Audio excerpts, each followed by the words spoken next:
Fala investidor, meu nome é Gabriel Assunção e você está no canal Investir a Viver. E nesse vídeo a gente vai calcular e debater bastante o preço teto para as ações da Copasa, que é a Companhia de Saneamento de Minas Gerais. Isso porque ela, sendo uma estatal, também teve aquele dividendo extraordinário nos últimos anos, o que tem feito com que muitos investidores tenham calculado um preço teto totalmente fora da realidade. Isso até ocorreu com um youtuber grande que disse que o preço teto das ações da Copasa podia ser de até R$ 50, que estava tudo bem. E não estava tudo bem. Isso porque tem essa questão da regressão à média, tem a questão do dividendo médio ao longo dos anos, e a gente não pode usar simplesmente o dividendo de um ano para definir qual que é o preço teto para as ações de uma empresa ao longo prazo. Então a gente vai debater essa questão específica e também, no final, a gente vai ver por que a gente tem que pagar um preço do valor patrimonial baixo por uma ação quando o patrimônio líquido cresce pouco, porque isso faz muita diferença. Na hora que a gente chegar no nosso cálculo do preço teto, você vai observar que o preço do valor patrimonial ficou bem baixo. Você vai falar assim, nossa, está querendo comprar ação de graça? Não seria melhor comprar ação aceitando um preço maior? Isso por conta do baixo crescimento do patrimônio líquido ao longo dos anos, beleza? Então, só contextualizando, a Sanepar ela é uma empresa de saneamento, ela está num setor bastante interessante, né, porque ela tem uma perenidade de resultados, que, de modo geral, é interessante a gente levar para o longo prazo. As três principais empresas do setor são a Sanepar, a Sabesp e a Copasa. Sanepar é no Paraná, Sabesp em São Paulo e Copasa em Minas Gerais. Então vamos lá, vamos começar a calcular o preço teto para as ações da Copasa. Bom, para calcular o preço teto das ações da Copasa, a gente vai lá no site de relações com investidores e pega a planilha iterativa, né? Aquela planilha que tem os dados financeiros da empresa para a gente conseguir fazer conta. Essa aqui é a planilha da Copasa, está bem estruturada, bem legal. E a gente clica ali em dividendos, que vai aparecer essa tela aqui, beleza? Então, a gente consegue olhar os exercícios, né, de cada ano que corresponde, qual é o evento, qual é o tipo de remuneração e o valor em reais. A primeira coisa que é muito importante a gente fazer sempre é pegar o que é JCP e multiplicar por 0,85. Isso porque a gente está preocupado com o que vai de fato cair na conta do acionista, e o que de fato cai na conta do acionista é o provento líquido. Então o provento líquido ele é o dividendo normal mais o JCP vezes 0,85 já descontando o imposto. Por isso que nessa próxima imagem a gente tem o valor líquido para o caso de 2021. Você observa que os dividendos, ele se repete, o valor, e o JCP ele é reduzido. Por quê? Por causa que tem essa questão dos impostos em 15%. Com isso, a gente consegue um histórico aí de 2006 a 2021 do valor líquido em milhões de reais de proventos distribuídos pela Copasa. Com isso, a gente consegue começar a fazer conta de preço teto. Bom, a outra coisa que a gente tem que fazer para fazer a conta do preço teto, além de ter o valor total de cada exercício, é a quantidade de ações atual, né? Porque a quantidade de ações da empresa pode ter variado ao longo do tempo, então a gente sempre vai fazer o cálculo para a quantidade de ações que a gente tem hoje, porque é isso que a gente está interessado em comprar, as ações hoje. Então, olhando aqui a composição acionária da Copasa para o dia 31 de 12 de 2021, a gente observa que ela tem essa quantidade aí de ações. 380.253.069. Essa é a quantidade de ações que a gente vai utilizar para fazer a conta do preço teto da empresa. Então vamos lá, vamos começar a fazer conta. Bom, vamos lá. Se a gente pegar a quantidade de proventos líquidos em milhões e dividir pelo número de ações, a gente tem o provento líquido por ação, fazendo o preço teto de 6%, que é a mesma coisa que multiplicar por 100 e dividir por 6, ou apenas multiplicar por 16,67, a gente chega em vários preços tetos, né? Você observa que se a gente olhar 2020, que teve aquele dividendo extraordinário, o preço teto iria para R$ 44,44, o que parece assim bem fora da realidade, porque você observa a ação lá negociando e ela está muito abaixo do preço teto. Será que é verdade? Será que não é? Vamos debater isso. Da mesma maneira que em 2015 ela teve um dividendo praticamente inexistente, o que levaria um preço teto para 30 centavos. O que eu quero dizer com isso? De fato, o preço teto não é nem 30 nem 44, alguma coisa aí no meio, né? A gente, como investidor, não adianta só fazer a conta, a fórmula, né? Se fosse só botar no computador fazer uma formulinha, todo mundo era Warren Buffett, mas não é, né? A gente tem que ter muito conhecimento técnico, saber fazer conta, mas também saber ponderar as coisas, né? Ver o que faz sentido. Então, vamos ver o que eu fiz aqui. Eu fiz uma média dos últimos 3, 5, 7 e 10 anos, né? Isso a gente vai debater por quê, né? Vamos ver qual que vai se adequar. Então, ficou R$ 21,06 para os últimos 3 anos, muito influenciado por esse dividendo de 2020. R$ 19,34 na média dos 5 anos, R$ 14,50 na média dos 7 anos e R$ 11,65 na média dos 10 anos. Só que assim, concorda comigo que isso é totalmente inconclusivo e qualquer macaco faz essa conta? Aqui não teve nenhuma ponderação, né? Então eu só peguei os valores, a quantidade de ações, dividi e fiz algumas médias. Mas qual é o valor que eu uso, né? Essa que é a graça, né, de investir, é você saber filtrar informações e não usar qualquer valor que a conta deu, porque se você usar qualquer valor que a conta deu, em algum momento você vai se frustrar e vai ver que os seus retornos estão muito aquém do que você gostaria. Aí uma outra ideia que dá para ter na cabeça, né? Vamos excluir os anos que estão meio fora da casinha e vamos ver o que acontece. Também não estou dizendo que é o que a gente vai usar, mas é uma ideia, né? Então, vamos supor que eu falo assim, nossa, 2020, 2018 e 2015 tá bem estranho, eu vou excluir da conta. Aí eu pego os últimos 3 anos, sem ser excluído. Vai sobrar 2021, 2019 e 2017. Isso daria um preço teto de R$ 9,92. Agora, se eu pego os últimos 5 anos, excluindo esses fatores aí, vai ser 2021, 2019, 2017, 2016, 2014, R$ 7,62. Mas isso aqui também não teve nenhuma inteligência por trás, qualquer um faz essa conta. Então vamos agora começar a analisar o que está acontecendo aí com esses dividendos da Copasa que estão vindo tão irregulares, para ver se a gente consegue fazer uma conta que faça sentido. Se a gente observar aqui os fundamentos, né, que é o site que a gente consegue ter informações rápidas sobre investimentos, mas que a gente sempre tem que checar essas informações, a gente observa que no gráfico de proventos houve, claro, em 2016, um momento em que a empresa não estava tendo lucro, provavelmente ela estava com alguma questão de crise hídrica, eu não fui a fundo para conseguir verificar isso, mas a gente observa que em 2018, em 2020 ali, teve um dividendo meio fora da casinha, né? Então a gente tem que observar por que ocorreu esse dividendo, para a gente decidir se a gente vai poder incluir ou não ele na conta. Para isso a gente tem que saber qual que é a natureza do dividendo. Por exemplo, se o dividendo for causado por causa de uma venda de ativo, você sabe que esse dividendo nunca mais vai ocorrer. Por quê? Porque ele foi totalmente não recorrente. Mas vamos supor que esse dividendo saiu da reserva de lucros. Então, na verdade, ele só distribuiu uma coisa que foi acumulada ao longo dos anos. Então, a gente teria que dividir esse dividendo ao longo dos anos. Então, é isso que a gente vai investigar agora para conseguir fazer um cálculo de preço teto que seja coerente com a realidade. Então, a gente observa aqui que em 2020 teve, na Assembleia Geral, dia 19 de 11 de 2020, um dividendo extraordinário aí, bem grande, que foi quase todo o dividendo do ano, né? Você observa ali que de R$ 2,76, R$ 2,16 foi só esse dividendo extraordinário. Então a gente precisa estudar esse dividendo para ver o que aconteceu. E também em 2018, a gente observa que ali em 7 de 5 de 2018 teve um dividendo extraordinário também que impactou fortemente os proventos de 2018. Então, o que a gente tem que fazer agora é ir no site de relações com investidores e investigar os fatos relevantes de divulgação desses proventos, porque aí a gente vai saber a natureza desses proventos. Então vamos lá. Companhia de Saneamento de Minas Gerais, a gente observa aqui o fato relevante que diz: nesta data, aprovou a distribuição de dividendos extraordinários no valor de R$ 820 milhões, utilizando parte do saldo da conta de reservas de retenção de lucros existente no balanço do exercício encerrado em 31 de 12 de 2019, nas condições detalhadas a seguir. Então, para quem não conhece muito contabilidade, dentro do patrimônio líquido, que está do lado direito do balanço patrimonial, a gente observa que existem algumas contas ali, né? A conta inicial é a conta do capital social, né? E conforme a empresa vai tendo lucro e esse lucro é acumulado, existe uma conta chamada reserva de lucros, né? Que são os lucros acumulados ao longo dos períodos.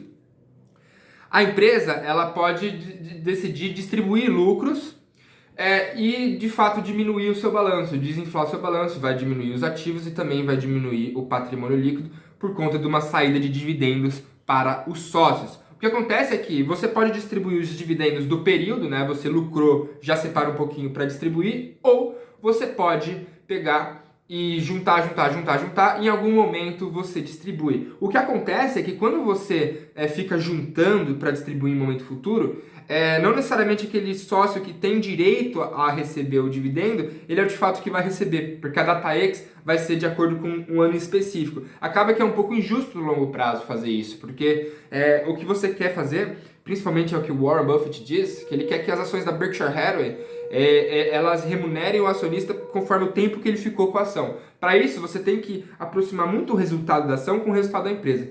Quando você distribui dividendos extraordinariamente, assim, acumulando tudo, acaba que você está beneficiando alguns acionistas e deixando outros para trás de acordo com o período em que eles ficaram com as ações da empresa. Isso não é muito interessante, é uma prática que não é muito legal de se observar nas empresas e que é o que tem feito inflar os dividendos da Copasa e fez até com que a ação subisse até um pouco demais, na minha opinião.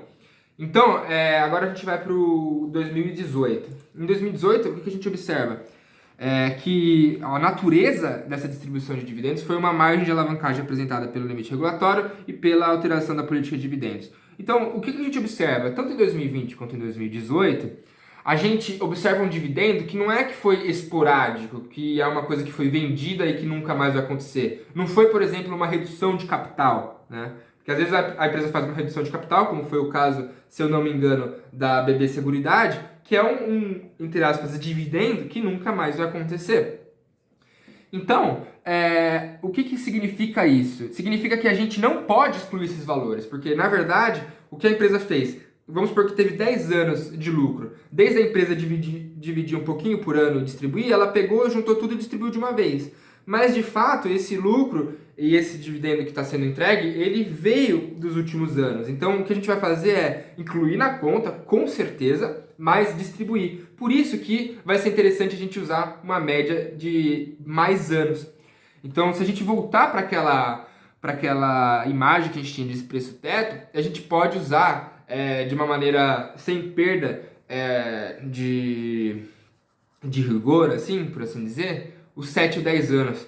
Na minha opinião, usar os 7 ou 10 anos é mais condizente com a realidade. É claro que você, investidor, você não pode usar o meu valor e tomar como certo. Você precisa também fazer as suas ponderações. Para mim, faz sentido usar os 7 e os 10 anos, porque eu sinto que eu pego esses dois dividendos aí que estão um pouco fora da casinha e tô levando para os outros anos que de fato ele pertence aos outros anos. Se você observa aquele gráfico de provento e de lucro, você observa que teve muitos anos com payout muito baixo, muito aquém do que a empresa poderia pagar. Então o que a gente está fazendo é normalizando esse payout ao longo dos anos. De tal maneira que a gente chega em um preço teto mais restritivo, nessa média de 7 anos, na verdade um preço teto menos restritivo dessa média de 7 anos e um preço teto mais restritivo na média de 10 anos. E é isso aí. Então a gente chega em um preço teto menos restritivo de R$ 14,50 e um preço teto mais restritivo de R$ 11,50. E aí você me pergunta, se deu 11,65 na conta, por que você pôs 11,50? De fato não vai fazer muita diferença na nossa vida e às vezes para a gente, como investidor, ter na mente alguns valores para conseguir pensar com um pouco mais de agilidade, é melhor colocar uns números um pouco mais redondinhos, por assim dizer. É claro que eu posso fazer isso quando a ação está num patamar de que essa variação de 15 centavos não vai fazer tanta diferença na conta. Já é diferente de eu fazer isso numa ação da Sanepar, por exemplo, que é R$ 4,00, mais ou menos, e 15 centavos faz muita diferença na conta, tá? Então tem que ver se você pode ou não fazer essas simplificações de conta. Bom, a gente observa que a ação da Copasa está quase chegando no preço teto menos restritivo. A gente observa que lá em 2020 ela bateu os R$ 24,07. Por quê? Porque aquele dividendo lá muito alto fez com que alguns investidores falassem assim, nossa, essa empresa aqui agora é uma maravilha, e fez com que muitos investidores acabassem pagando um preço elevado pela empresa, o que depois de um tempo eles caíram na realidade e fez com que as ações de fato sofressem uma desvalorização, né? Então não estou falando que o mercado é ineficiente e nem perfeitamente eficiente, mas a gente observa que existem essas questões aí de investidores que acabam caindo em determinadas pegadinhas. Outra coisa interessante, ali em 2016, né, as ações estavam de fato bem baratas e o dividendo também estava nada, né? Se a gente observar lá naquela conta, estaria dando um preço teto de 30 centavos e é óbvio que 30 centavos não é o preço teto para a empresa. Então, você teria coragem de comprar ali em 2016 com um dividendo horrível, um lucro horrível, né?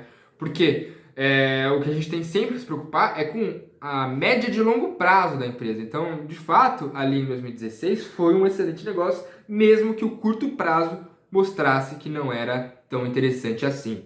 Bom, vamos começar agora a calcular qual que seria o preço ou valor patrimonial desses dois preços tetos, né? Então a gente observa agora, na planilha interativa, o balanço patrimonial.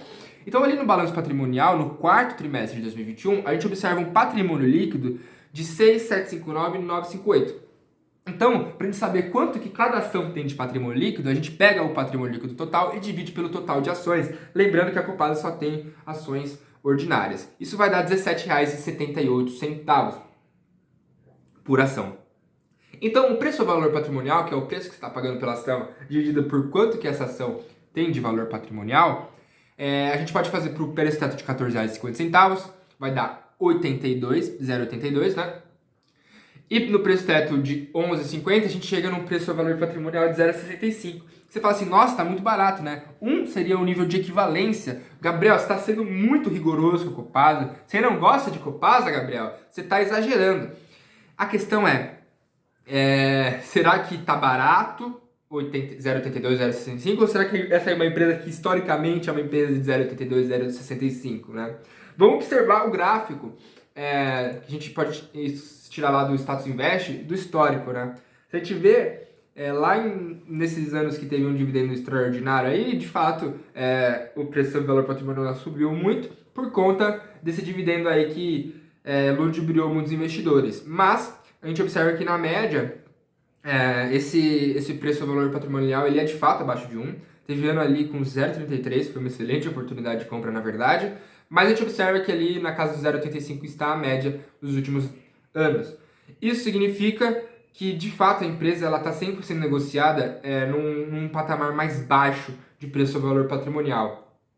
E a análise não acaba aqui. Vamos explicar o porquê que isso acontece. Porque isso é muito importante para você, investidor. Você entender por que algumas empresas merecem ter um preço ou valor patrimonial mais baixo e outras merecem ter um preço ou valor patrimonial mais alto é de fundamental importância. Porque vamos supor que você é um investidor que teve o seu primeiro livro de investimentos como sendo o Investidor Inteligente, né? Que é um excelente livro de investimentos, é uma bíblia. Só que o que acontece com o Benjamin Graham? Ele estava numa época que ele acreditava que quanto menor o preço ou valor patrimonial, melhor era a empresa para ele comprar, né? Ele tem aquela clássica bituca de cigarro, né? O que acontece é que ele não olhava muito a qualidade da empresa. Então, será que esse valor patrimonial ele vai crescer ou não? Porque isso é muito relevante. Isso a gente depois vai começar a observar na história do Value Investing com o Philip Fisher, com o livro Ações Comuns, Lucros Extraordinários, que em inglês é o Common Stocks and Common Profits, né? Então, o que acontece é que a gente tem que entender se de fato esse preço ou valor patrimonial baixo é uma barganha ou se ele é o normal da empresa. Vamos fazer essa ponderação.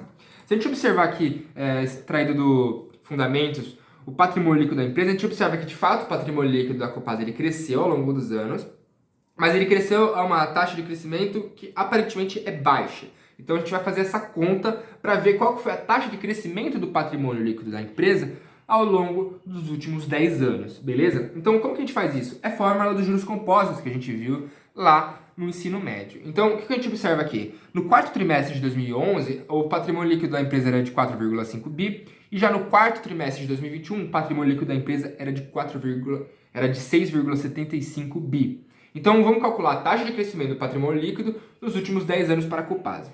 A gente pega a forma dos juros compostos, então o patrimônio líquido final é igual ao patrimônio líquido inicial, vezes 1 mais taxa elevado ao número de anos. Então a gente coloca lá 6,75 é igual a 4,5, vezes 1 mais taxa elevada a 10, porque são 10 anos. Com isso, a gente observa que ocorreu uma taxa de crescimento anual do patrimônio líquido da empresa de 4,15% ao ano, que com certeza deve ter perdido para o CDI na história, né? Então, é isso que explica a gente ter que pagar um preço ou valor patrimonial baixo para uma empresa dessa, porque ela tem pouco crescimento do seu patrimônio líquido. Vamos agora fazer o cálculo para a Sanepar, para a gente conseguir ter uma comparação, né? Já que no setor a gente tem poucas empresas atuantes e que estão disponíveis para a gente comprar ações na bolsa. Então, na Sanepar, em 2011, ela tinha um patrimônio líquido de 2,31 bilhões, já em 2021 ela tinha um patrimônio líquido de incríveis 7,82 bilhões. Então vamos calcular a taxa de crescimento do patrimônio líquido da Sanepar dos últimos 10 anos. Pegando a fórmula dos juros compostos, a gente tem que PL final é igual a PL inicial vezes 1 mais taxa elevada aos anos, e aí a gente vai ficar com no final uma taxa de 12,98% ao ano, que é uma taxa de fato muito mais respeitável do que aquele 4,15% ao ano da Copasa. O que isso significa? Que o patrimônio líquido está sendo bem remunerado, ele está crescendo a uma taxa interessante. Isso faz total diferença no longo prazo e a gente vai fazer uma conta para mostrar isso, né? Então vamos supor que você pega R$ 1.000 investidos a uma taxa de 4,15% ao ano por 50 anos, né? Eu estou contando 50 anos porque é um prazo de vida de investimento interessante, né? Você não quer investir por 5 anos na sua vida, né?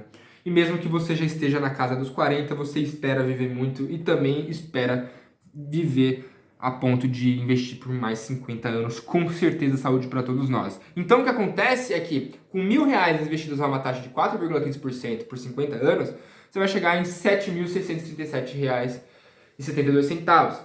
Beleza, multiplicou por 7. Agora, olha a diferença de você investir R$ 1.000 investidos a uma taxa de 12,98% ao ano por 50 anos. Isso dá R$ 446.764,36.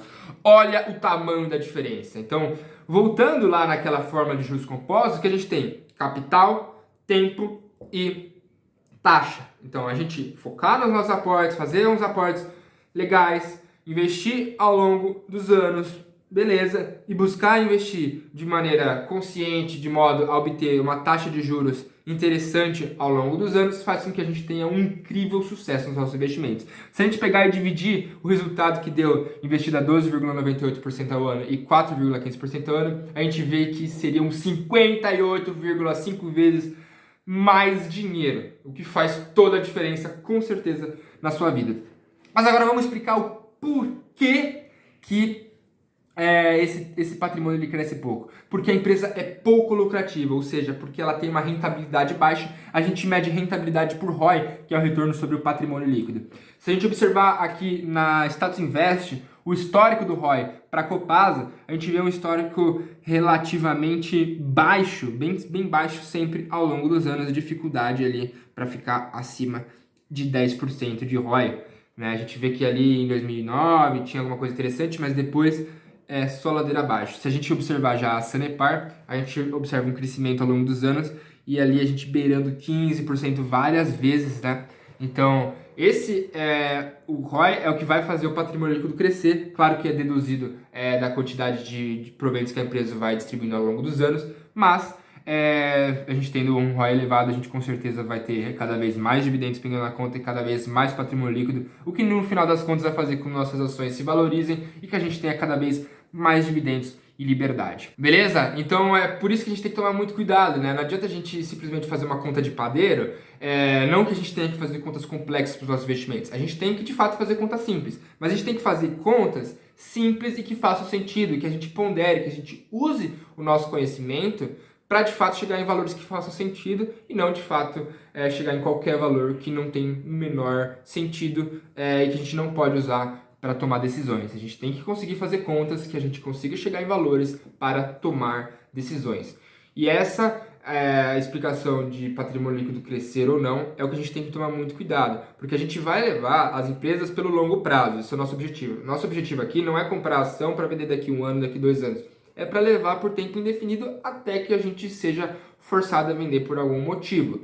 Mas se a gente quer levar as ações por muitos anos, a gente tem que ser amigo de excelentes empresas e por isso a gente precisa ser rigoroso no quesito regularidade, no quesito lucratividade e no quesito taxa de crescimento, que pecou bastante na Copasa. Pode ser que a empresa melhore ao longo dos anos, mas a gente tem sempre que ter um pé atrás com o histórico, né? Porque a gente não está fazendo futurologia, a gente pode sim estimar algumas coisas do futuro da empresa, mas às vezes é muito mais interessante a gente observar o que a empresa tem feito e entregado ao longo dos anos, e a gente vê que a Copasa tem entregado lucro, tem entregado dividendos interessantes até, só que ela tem entregado pouca taxa de crescimento, o que a gente tem que tomar muito cuidado nos investimentos. Então, o que isso reflete, né? Que a empresa é ruim, que a empresa é boa? Não. O que se reflete é que a gente tem que ser mais rigoroso no cálculo do preço-teto. Numa empresa que está sempre muito interessante, muito boa, crescendo muito, a gente tem um preço-teto que aceita ser menos rigoroso porque a gente tem a empresa do outro lado falando, eu estou sempre melhorando. Então você confia mais no no cara que sempre dá resultado. No cara que dá um resultado mais ou menos, você tem que ser um pouco mais cauteloso, e essa cautela já é um desconto para você ter uma rentabilidade interessante. Então, por exemplo, muitas pessoas elas têm uma questão de não gostar muito de estatal. O que elas fazem? Elas assumem um preço teto mais baixo para estatais em relação a outras empresas. Quando elas fazem isso, elas estão ajustando a rentabilidade delas, porque elas aceitando pagar menos faz com que o potencial de crescimento da ação seja maior, e isso ajusta esse risco de estatais que a empresa tem e que a pessoa considera. Por isso que a gente sempre, quando vai calcular preço teto, a gente tem que fazer essas ponderações, beleza? Espero que tenha sido bastante produtivo esse vídeo para você. Se você chegou até o final, deixa seu comentário, fala, ó, cheguei até o final, eu sou um investidor paciente que tem disciplina, e pode deixar suas dúvidas aí nos comentários que eu vou ter o prazer de responder. Um forte abraço e bons aportes!